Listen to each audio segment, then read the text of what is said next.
Hi, good morning, good afternoon, good night, whenever you are. My name is Leticia, and today we're here for a full face of Brazilian makeup. I know, you're like, what the hell? What is Brazilian makeup? I've never heard of it before. Well, I'm Brazilian. You might know, you might not, but I visited Brazil in the beginning of this year. I obviously took advantage from the fact that I was there to browse a little bit in makeup stores and in drugstores. I found some really cool new makeup. And the makeup industry in Brazil, it's evolving a lot in the last years. The makeup evolved so much in quality, so I'm really excited to try these products with you and show you a little bit. So keep watching. So this is what we start with. I'm so tired because I've been increasing my exercise routine. I still have to fix my sleep schedule, but everything's going fine. So for the first thing, we have the primer. You might be familiar or not, but Brazilian makeup, it's really close to American makeup in a sense. Brazilians usually like that more snatched, very designed face, very marked, usually matte. Of course, this is a generalization. Not every Brazilian likes that. Actually, most Brazilians I know don't even wear makeup.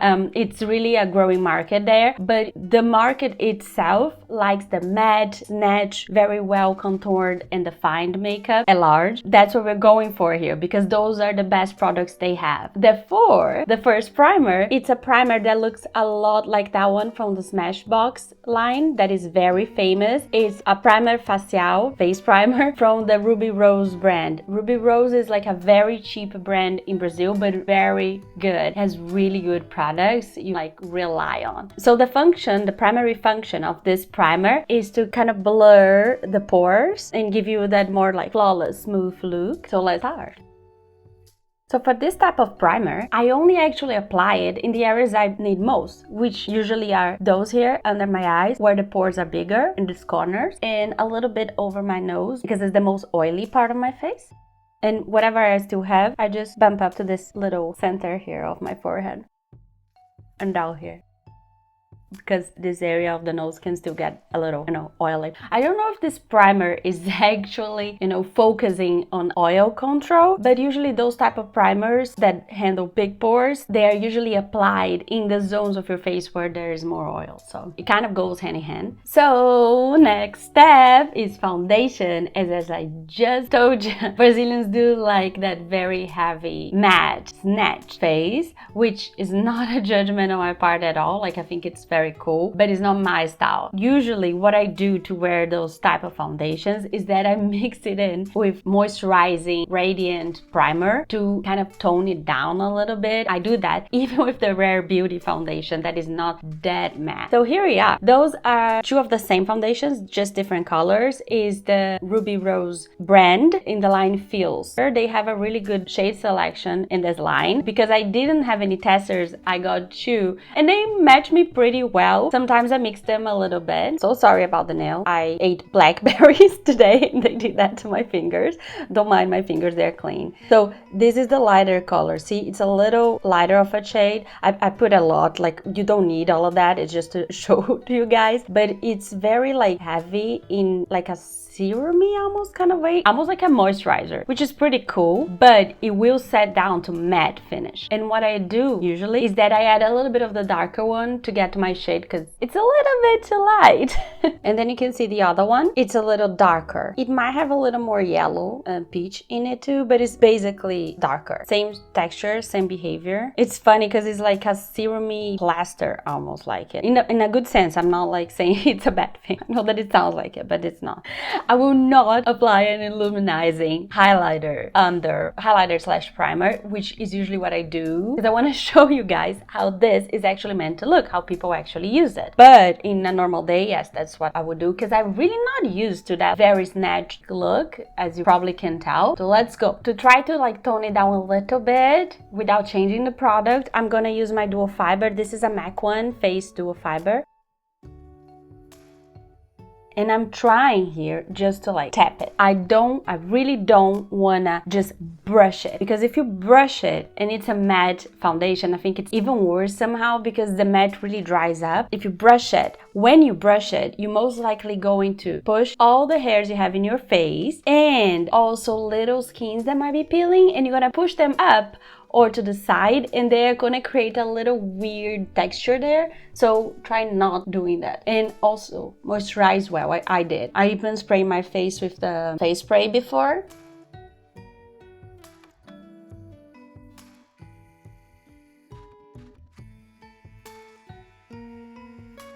So now, just to give it a more smooth look, because I do have some marks of the brush in my skin, I'm going to tap a little bit with my sponge. It's like a marshmallow sponge. I love it to pieces. So I do recommend it, even though it's not very sustainable to have sponges because you have to throw them out. You can still wash them and make them last much longer than normal. So just tapping.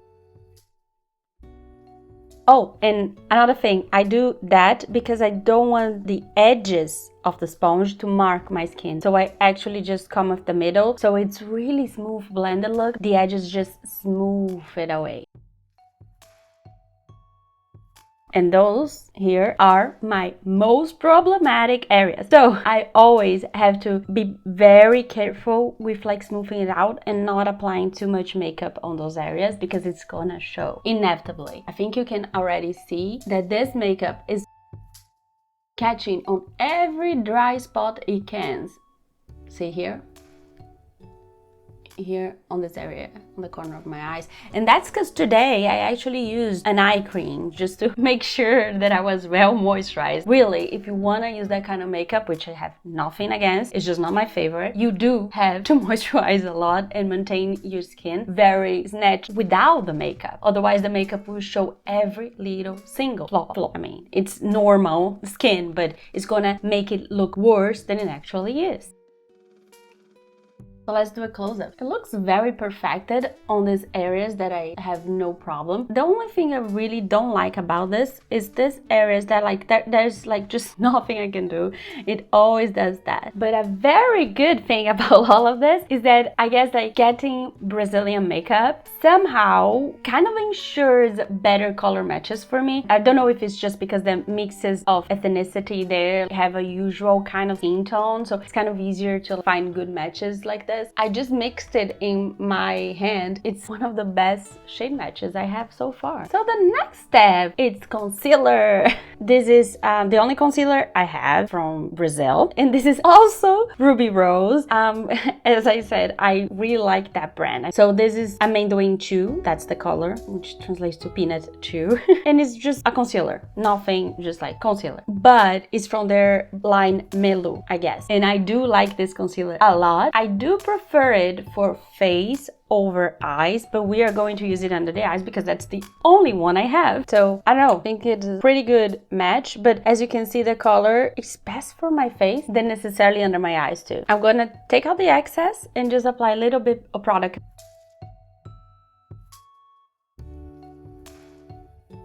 I just let it set, the concealer, a couple of minutes just to give it like its best shot. And I'm patting it in. Let's see how it reacts to that technique. Because I don't think I've tried this technique before with this concealer. Great place to try new things. On a video. Great YouTuber. I mean, it can be pretty cool. Honestly, I think it looks much better than it usually does. I think maybe letting it set for a while, it's actually a good technique for this concealer, thank God. Yeah, you can see. Still, my opinion, personal opinion, is that this makeup does age me a lot. On my eyes area, it shows everything that is to show and then creates some new distractions that weren't there. No one was seeing that before. I don't like it particularly, but as far as matte high coverage foundations go, I think it's pretty awesome. I did not apply this foundation to be super high coverage. You can build that a little bit, even more than a little bit actually. You can just build it to high coverage. And the third step for me is going to be blush, because I have a cream blush. Well, at least traditionally, as far as I remember from the videos like from Brazilian influencers that I watch, creams go out first and then all powders. They don't really keep mixing it. So this is one that I really do love, and I use it daily. It's a cream, kind of a cream serum-y,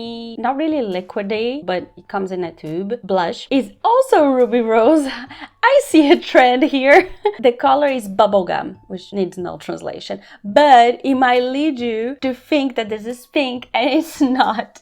It's a very natural color. I think you can catch a little bit.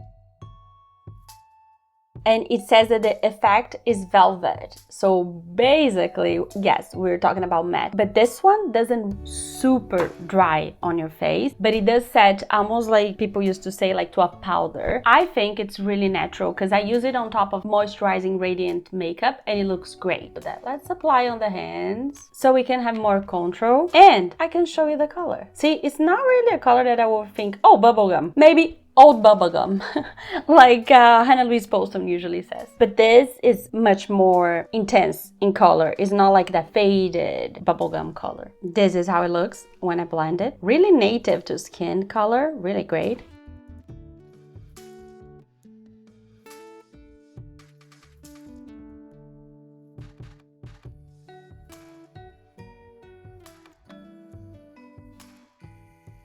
Okay, so I need to show you this. Now that it's drying, look. It aged so badly, this area of my face. Not a big fan. Let's go. But of the blush, oh yeah, that's something else. I love this look. I love how it's just like a draping and it's very modern, and you can do like really nice grading with this blush. You can go much more intense if you want. I think that this is already kind of almost out of my comfort zone, so that's good for me. And to the next product is powder. Yes, you probably remember this banana powder. Well, not exactly this, but this technique, let's say, that it was very famous years ago. So basically it's using the powder that is a little bit of yellow powder under your eyes. A lot of people use it to bake. Well, I don't do baking, but I suppose I can try a little bit. I don't even know if I know how to do that, but let's try. It smells good. It's not banana, but yeah, you can see it's light yellow. So I'm just gonna grab a little bit from here and use the lid to make sure everything is covered and I got the product. And we're not gonna be subtle about the product application. So that's one thing. A lot of powder, which in my opinion, it's something that also ages my skin a little bit. And I'm hoping my setting spray will save the day. Oh no. So I'm getting more powder for the other side. From what I understand from color theory, the yellow powder is supposed to combat the blue, which is great because that's exactly the colors I have under my eyes. But because it's a powder, it's also gonna dry it up. So it might actually have a worse outcome. I hope not, but we're gonna try. You clearly can see that I don't know how to bake. So let's just not call it baking. Let's just call it finishing the under eye area, please. And I guess something else that I'm also doing is that I'm applying much more powder than I usually do. I guess it's fair though. I keep saying they like a matte look and snatched look, but it makes a lot of sense because it's very hot in Brazil, so you kind of need makeup that you can trust, that it's not gonna just slide from your face. They do have a point. Basically, that's what I'm saying. Something that is actually very Brazilian and I'm not really gonna do because I did not buy those products is contouring and bronzing. Okay, this is very typical for like conventional Brazilian makeup to not be doing contouring and bronzing, but I did not get those products in Brazil because I do not use them often, so it wasn't really worth it. Sorry. So for our next step, we got eyeshadow. So this is an old eyeshadow palette. I used it. I'm kind of a little bit afraid to put it on my eyes because it's like 6 years old. No, it's okay, it's okay. I tried it out, but I probably should get rid of it soon. This is also a Ruby Rose palette and it's called Rose Nude palette. I don't know if they still have it, but it's like pretty standard rosy colors, you know, what you can use for a smoky eye. You have some shimmers, some metallics. You can clearly see the ones I like more. So let's jump right into this. I'm gonna start with this color here because it's a good rosy but almost the same value of my skin, just to give it a base. Oh yeah, and this is like a traditional blending brush from MAC. I'm pretty sure this is the 217, if you can see here. Pretty conventional. This is like the ultimate blending brush. Yeah, I tried finding it on other brands. It's not the same shape and size and nothing beats this. So basically what we're doing here is the transition shade, the oldie but goodie transition shade, but a kind of dusty pink version of it.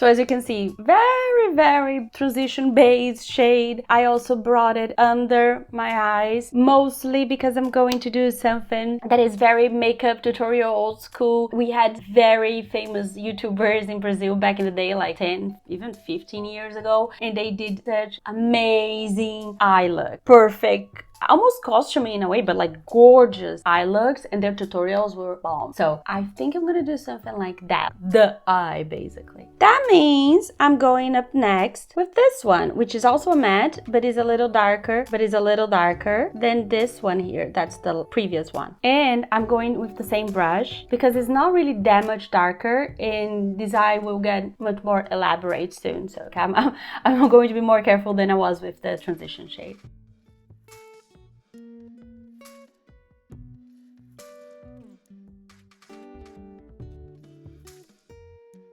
So you can see I'm slowly darkening the outer corners up so I can build the whole ombre. So now I'll change to a more precise brush and a darker color. It's metallic, but I think it's gonna work.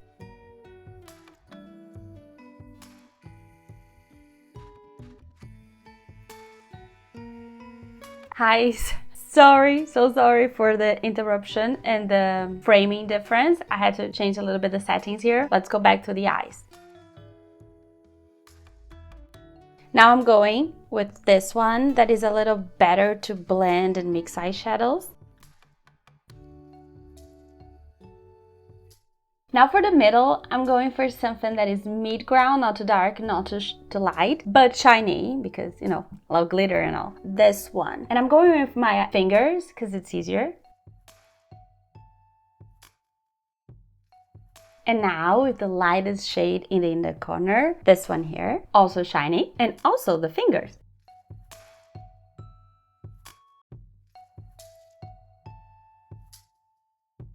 So as you can see, we don't shy away from the darkness and the light contrast. It's very dramatic, it's shiny, it's fun, but obviously this is not a daily look. Like, it's not something I would wear to work. I mean, I did sometimes because I'm kind of like that, but that's not like very usual. You don't wear this look for like a meeting in your office. You usually wear this to like go out at night or to a club, anything like that. Another important thing is that I don't really have highlighter, and that's another thing that adds to the drama, and Brazilians do a lot. So what I did is that I bring the internal light glimmery shade to my brow bone here, under my brow bone, which is a very traditional place to illuminate your face. I will try to bring a little bit of that shade here, where Brazilians usually do use some kind of highlighter. Let's see if it works, because I'm gonna use the eyeshadow because it's the only thing I have.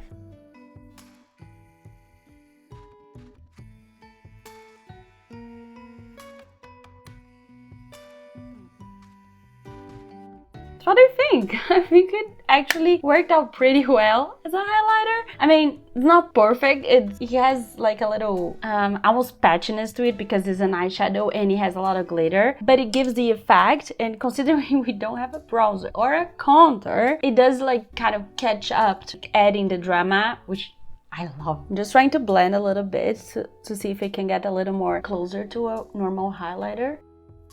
Something I'm also missing is a little more of drama in that wing, like the corners being a little darker, because after that I'm gonna fix with concealer the line to leave it very snatched. But first I wanna do a little line. Don't judge me, don't judge me. So I'm going in again with the darker shade.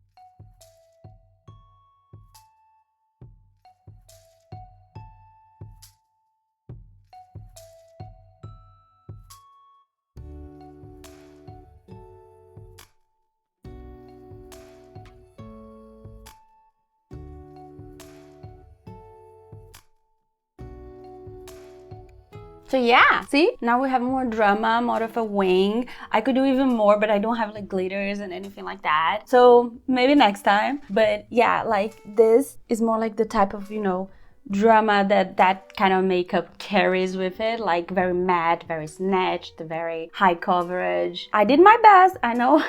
I know it's not perfect. I don't have all of the things that I should use to finish properly, but it's kind of old school. So now the last Brazilian products I have to show you are actually one of my favorites, or two of my favorites, which are the mascaras. Yes, this is another brand. It's Vizela. So these mascaras I use in basically every video because it's the only two I have open, but they are very different. This one is called No Big Mascara. So basically it's a great brush. I love the way it makes my lashes look. And the other one is like a pear. It's big mascara, which is more like a detail brush, which is very rare to find, and it's great to use in the bottom lashes, but I actually prefer to use that one in the bottom lashes and this one to finish the corners so I don't make a mess of it, because my eyes are hooded and downturned, so it's very hard to get in the corner.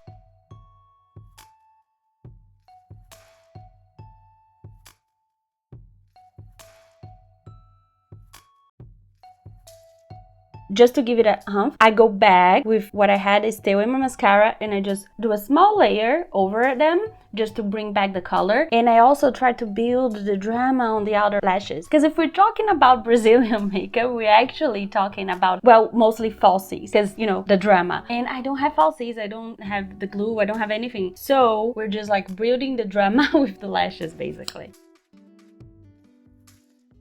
So now I'm just gonna finish my brows.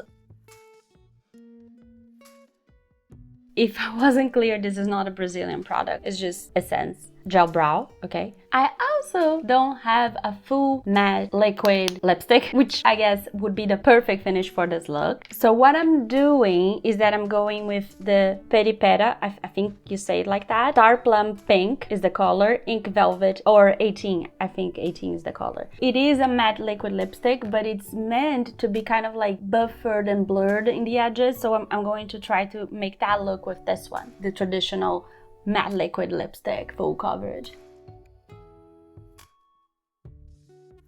So this is the look, a little toned down. I didn't want to go all in for the lipstick because then it's going to be just like too much on me. We're gonna finish with the setting spray. That's the e.l.f. Micro setting spray, and hopefully it will blend everything and make it look a little more natural on my skin. And this is the final look. What do you think? I mean, it's a lot. It looks like I'm going partying right now, but I do feel pretty. I just feel like it's a little too much. And as I said, like I can feel like some areas are dried, are aging me, and for me it's kind of unnecessary. But as a party look, as like, I feel nice, I feel fancy. I feel like I'm ready to go out. I hope you enjoyed this video. I hope you had at least fun. Thank you for commenting, liking, subscribing, all of those things. But most importantly, have an awesome day and see you next video. Bye!